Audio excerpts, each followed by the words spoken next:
तो कहानी के शुरू में हम एक गाड़ी को देखते हैं जिसमें रेडियो पर बताया जा रहा था कि गवर्नमेंट के पास रिसोर्सेज जराए बहुत कम है, यानी कि शहर में खाने पीने की किल्लत बढ़ गई थी। तो इसीलिए उन्हें बच्चों और उन औरतों को जो माँ बनने वाली है उन्हें मारने का कदम उठाना पड़ा ताकि और पॉपुलेशन आबादी न बढ़ सके। फिर हमें इसी गाड़ी से आदमी निकलता हुआ दिखाया जाता है जो बहुत से लोगों को इस जगह पर लेकर आया था। उन्हीं लोगों में एक कपल था, मिया नाम की लड़की अपने हस्बैंड के साथ थी। ये सब लोग अभी कंटेनर में बैठ जाते हैं। कंटेनर में एक औरत अपने टैब पर खबर देखती है कि गवर्नमेंट यहाँ पर खाने की कमी की वजह से बच्चों और माँ बनने वाली औरतें मार रही है। ये सब देखने के बाद मिया बहुत उदास हो जाती है क्योंकि वो भी माँ बनने वाली थी। इसलिए मिया और उसका हस्बैंड, जिसका नाम निकू होता है, वो दोनों कंटेनर में बैठकर इस शहर को छोड़कर जा रहे थे। निकू बैठकर मिया से बातें करता है और साथ ही वो उसे एक चॉकलेट भी देता है। कि इसे तुम तब खाना जब हम अपनी सफर खत्म करेंगे और दूसरे मुल्क पहुंच जाएंगे, जहाँ पर हम अपने बच्चे के साथ बहुत खुश रहने वाले हैं। मिया दरअसल इस बच्चे से पहले मिया की एक और बेटी भी थी जिसको यहाँ की पुलिस ने मार दिया था। अब इनकी बातों के बीच कंटेनर का दरवाजा बजने लगता है। जब निको देखने जाता है तो एकदम से दरवाजा खुल गया था। अंदर और भी बहुत से लोग आते हैं। इस कंटेनर में बहुत सारे लोग जमा हो गए थे, इसीलिए बाहर खड़ा आदमी जिसके हाथ में गन थी वो कहता है कि आधे लोग बाहर आ जाओ, हमारा दूसरा कंटेनर आ रहा है, बाकी उसमें जाएंगे। तभी निको को भी उन लोगों के बीच में गन दिखाकर निकाल दिया जाता है। मिया कंटेनर के सुराग से देखती है निको को 107 नंबर के कंटेनर में भेजा जा रहा था। निको मिया से फोन पर बात करता है। वो उससे कहता है, फिक्र नहीं करो, हम दोनों एक ही जगह पर जा रहे हैं, हम इकट्ठे हो जाएंगे। बस तुम इस सफर के दौरान अपना और मेरे बच्चे का ख्याल रखना और इर्द गिर्द किसी भी इंसान पर भरोसा मत करना। मिया का कंटेनर चलने लगता है। रास्ते में वो देखती है गवर्नमेंट की पुलिस बाहर औरतों को जमा करके, जो खास तौर पर माँ बनने वाली है, उन्हें मार रही होती है। कुछ देर के बाद कंटेनर रुक जाता है। मिया सुराग से देखती है कुछ ऑफिसर्स ने कंटेनर को तलाशी के लिए रोक लिया था। अब कंटेनर को खोलकर जब चेक किया जाता है तो वो उन्हें पूरा खाली मिलता है। दरअसल इस कंटेनर के अंदर छुपने की खुफिया जगह थी, तभी लोग उधर छुप गए थे। ऑफिसर जब गोली चलाता है तो उसे भी पता चल गया था कि अंदर खाली बहुत सी जगह है। अब पुलिस ऑफिसर सबसे कहता है, देखो उधर सब लोग बाहर आ जाओ वरना तुम्हें ऐसे ही मार दिया जाएगा। ये सुनकर मिया उस कंटेनर के अंदर रखे डब्बों के ऊपर चढ़ गई थी। तभी वहाँ पर एक लड़की भी जान बचाने की खातिर दरवाजा खोल देती है। जैसे ही वो बाहर आती है, ऑफिसर ने उसके सर पर गोली चला दी थी और फिर एक एक करके सबको मार दिया जाता है। सबको खत्म करने के बाद ऑफिसर ये हुक्म देता है कि यहाँ से लाशों को ठिकाने पर लगाकर कंटेनर को साफ करके शिप में भेज दिया जाए। ऑफिसर के आदमी ऐसा ही करते हैं। मिया जो कि ऊपर की तरफ जाकर छुप गई थी, अब वो नीचे आती है और निको को फोन लगाकर बात करने की कोशिश करती है, मगर निको का फोन बंद आ रहा था। इससे मिया बहुत ज्यादा परेशान हो गई थी। फिर वो वहाँ पर उन्हीं मरे हुए लोगों के सामान को देखने लगती है जो कंटेनर में थे। उसे एक बैग से ड्रिल मशीन, चाकू, लाइट मिलती है और भी बहुत सी चीजें थी। मिया का कंटेनर शिप में रखवा दिया जाता है। रात भी हो गई थी। तभी समंदर में तूफान आ गया था। उस तूफान की वजह से मिया का कंटेनर जोर जोर से हिलने लगता है। वो मदद के लिए बहुत चिल्लाती है, मगर यहाँ पर कोई भी उसकी आवाज सुनने वाला नहीं था। कंटेनर अब और भी ज्यादा जोर जोर से हिलने लगा था, जिस वजह से मिया का सर एक बॉक्स पर लगता है। वो बेहोश हो गई थी। अब जब सुबह होती है और मिया को होश आता है तो देखती है कि उसका कंटेनर बाकी कंटेनर्स की तरह समंदर में डूब रहा है। वो निको को कॉल करने की भी कोशिश करती है, मगर उसका फोन भी टूट चुका था। पास ही से उसे बहुत सी आवाजें आ रही थी जो कंटेनर में बंद लोगों की आवाजें थी, सब मदद के लिए चिल्ला रहे थे। वो अपने कंटेनर के सुराग से देखती है कि 107 नंबर वाला कंटेनर पानी में डूब गया है जिसमें निको था। अब अपने हस्बैंड की ऐसे मौत देखकर तो वो बहुत ज्यादा टूट चुकी थी। सोचती है कि अगर निको ही नहीं रहा तो मैं जिंदा रहकर क्या करूंगी। इसीलिए अब वो खुद को भी मारने की कोशिश करती है कि तभी उसे अपने बच्चे का एहसास होता है। वो अपने बच्चे के बारे में सोचने लगी थी, इसलिए मरने का इरादा बदल लेती है। वो ये सोचकर खुश हो रही थी कि बहुत जल्दी इस दुनिया में उसका और निको का बच्चा आने वाला है। यही सोचते सोचते वो सो जाती है। अब जब सुबह को वो उठती है, उसके कंटेनर में पानी भरने लगा था, वो डूब रही होती है।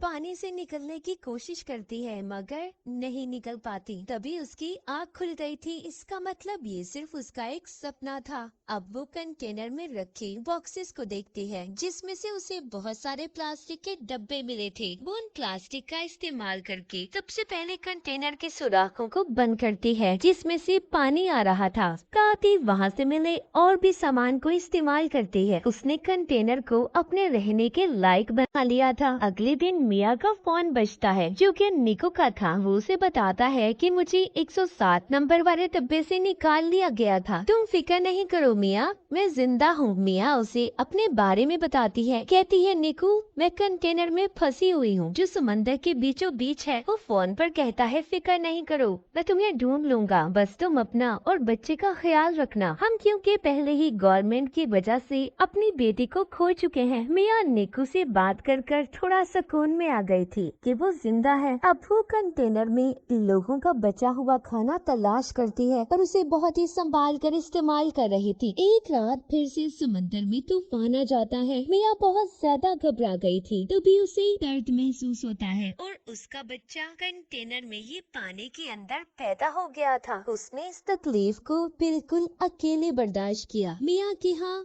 बेटी हुई थी जिसे देखकर वो बहुत खुश होती है। उसने उसे अपने गले लगा लिया था। वो अपने बेटे का बहुत ख्याल रखती है। आहिस्ता आहिस्ता मिया भी ठीक हो गई थी मगर अब उसके पास पड़ा खाना भी खत्म होने लगा था। वो सोचती है कि आखिर कब तक वो ऐसे ही इस कंटेनर में बंद रहेगी। तभी उसे अपने सामने पड़ी ड्रिल मशीन नजर आती है। ये उस मशीन को लेकर कंटेनर के ऊपर रास्ता बनाने की कोशिश करती है। तभी इसकी बेटी भी रोने लगी थी। ये नीचे आती है और अपनी बेटी को संभालती है। अगले दिन फिर से ये रास्ता बनाने का काम करती है मगर अब ड्रिल मशीन भी बंद हो गई थी। मिया ने गुस्से में उस मशीन को फेंक दिया था। तभी से चाकू नजर आता है। ये अब उस चाकू का इस्तेमाल करती है मगर चाकू भी टूट गया था। मिया देखते हैं कि उसके पास अपना पीने के लिए पानी बचा था और ना खाने के लिए खाना। उसकी हालत बहुत ज्यादा खराब थी। वो बेहोश हो जाती है। उसे अपनी बेहोशी की हालत में अपनी बेटी नजर आती है जिसको गवर्नमेंट ने मार दिया था। उसे अपने पास निको भी महसूस होता है जो उससे बस यही कह रहा था, मिया इसमें तुम्हारी कोई गलती नहीं, तुमने हर कोशिश की। कि तभी मिया के मुंह पर बारिश का पानी गिरता है। उसे होश आ गया था। वो अब एक कपड़े को फंसाकर कंटेनर के उस हिस्से को खींचती है जिसमें उसने सुराख किए थे। मिया की मेहनत रंग ले आई थी। रास्ता खुल जाता है। वो पहले तो डब्बों में पीने के पानी को जमा करती है, फिर जब वो बाहर आती है तो देखती है उसका कंटेनर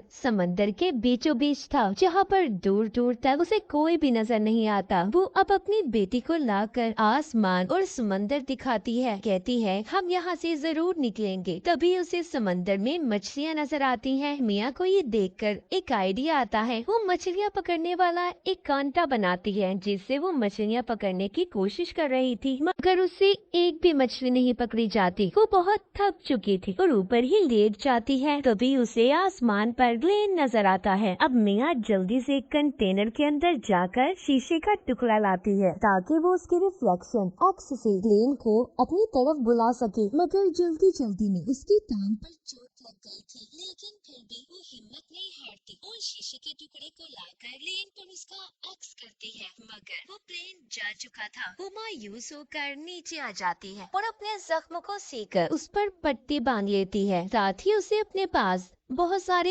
ईयरफोन्स पड़े हुए मिलते हैं। अब वो सारी रात जागकर ईयरफोन के तारों का इस्तेमाल करके जाली बनाती है। अगली सुबह वो उस जाली से मछलियाँ पकड़कर अपना पेट भरती है। वो कई दिन तक ऐसे ही मछलियाँ पकड़ती और अपना पेट भरती। उसने अपने पास पड़े डब्बों में भी मछलियाँ पकड़कर रख ली थी। वो रोजाना अपना नंबर लिखकर प्लास्टिक के डब्बों में बंद करके बहा दिया करती थी, ताकि कोई तो उसकी मदद के लिए आए।